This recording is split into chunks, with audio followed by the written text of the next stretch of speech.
যখন এই পুরো রাস্তা জ্যাম ফেলে কষ্ট করে আর কি কোনো পার্সেল আর কি ড্রপ আপ পয়েন্টে নিয়ে যায়, কোনো কাস্টমারের কাছে নিয়ে যায়, তখন অনেক সময় আছে যে ম্যাক্সিমাম কাস্টমার গুলশান বনানীতে বলেন যে 20 টাকা 30 টাকা পর্যন্ত অনেকে আছে যে যদি খুচরা না থাকে তাহলে ওই টাকাটা ডেলিভারি ম্যানকে দিয়ে দেয়। তো সেক্ষেত্রে একটা কাস্টমারকে ডেলিভারি পার্সেল দিতে গেছিলাম, তো তার বিল হয়েছে হচ্ছে 475 টাকা। বাসা দেখে ডেলিভারির অর্ডারের দেখে মনে হলো যে কাস্টমারটা লিড কাস্টমার।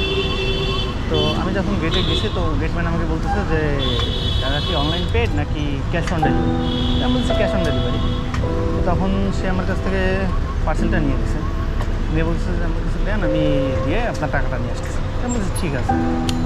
তো উনি 500 টাকার একটা নোট নিয়ে আসে, এনে আমাকে বলে যে ভাই 25 টাকা খুচরা দেন। তো তখন আমার কাছে অ্যাকচুয়ালি 25 টাকা খুচরা ছিল না, থাকলে হয়তো বা দিয়ে দিতাম তাকে।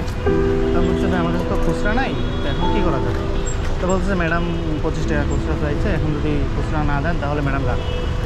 তো তখন আমি মনে মনে ভাবতেছি যে ভাই কাস্টমার যেমন কাস্টমার, সে 25 টাকার জন্য আমারই তার বেশি ক্ষতি হবে না হয়তো বা, আর সে হয়তো ভাই 25 টাকা ডেলিভারি ম্যানকেও দিয়েও দিছে। তো দেখলাম সে আমার কাছ থেকে 25 টাকা নেওয়ার জন্য অনেক জোরাজোরি করতেছে। তো আমি একটা পর্যায়ে তাকে বললাম যে ঠিক আছে, আমি আপনাকে খুচরা করে এনে দিচ্ছি।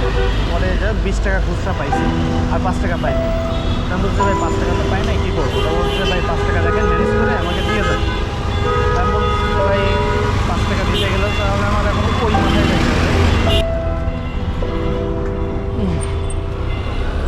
এখন আপনাকে যদি আমি 5 টাকা দিতে চাই তাহলে দেখা যাচ্ছে যে এই 5 টাকা আমার খুচরা করতে গুলশান একের দিকে যাইতে হবে বা 2-এর দিকে যাইতে হবে।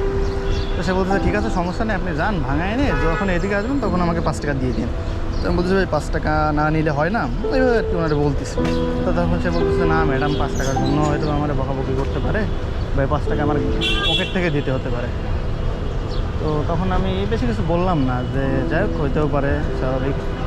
আর তার কথাবার্তা, তার ব্যবহার দেখে মনে হচ্ছিলো যে না আসলে টাকাটা ম্যাডামের পর্যন্ত যাবে বা কি। তো আমি তাকে বলতেছি লাস্ট ফিনিশিংয়ে যে ভাই তাহলে এক কাজ করেন, ম্যাডামের নাম্বারটা তো আমার এখানে আছে, তাহলে আমি ওনাকে ফোন দিয়ে বলি যে ম্যাম আমার কাছে তো খুচরা নাই, তো আমি আপনাকে বিকাশে বা নগদ দিয়ে দিই।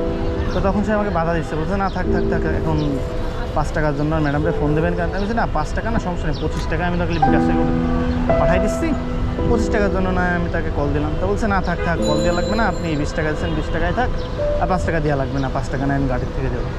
তো আমি আর এখানে বেশি কথা বাড়াইনি, আমি চলে আসছি। তো একটাই কথা কি, যে আপনারা যারা ডেলিভারি ম্যানের কাছ থেকে পার্সেল নেন বা অনলাইন থেকে কোনো কিছু ক্রয় করেন, তো একটা জিনিস হচ্ছে মনে রাখবেন যে যদি কখনো ডিল করার হয় তো চেষ্টা করবেন সবসময় যে ডেলিভারি ম্যানের সাথে ডিল করা। কারণ এইখানে ডেলিভারি ম্যান আপনার প্রোডাক্টটা কষ্ট করে নিয়ে যাবে আপনার বাসায়, আপনার দরজায়। তো যখন দেখা যাবে যে আপনি খুশি হয়ে তাকে 20 টাকা বা 10 টাকা যদিও বা দিতে চান, সেই 10 টাকা 20 টাকা ডেলিভারি ম্যানের পর্যন্ত পৌঁছায় না। দেখা যায় যে এখানে যে থার্ড পার্সন হিসেবে যে গার্ড বা আপনার ওয়াচম্যান যে আর কি কাজ করে, সেই এই টাকাটা খেয়ে থাকে। আসলে একজনের হক আর একজন খেয়ে থাকে। তো এই জন্য সবসময় চেষ্টা করবেন যে যদি কোনো প্রোডাক্ট বা কোনো কিছু অনলাইনে অর্ডার দেন তো সরাসরি ডেলিভারি ম্যানের সাথে ডিল করেন। ধন্যবাদ সবাইকে।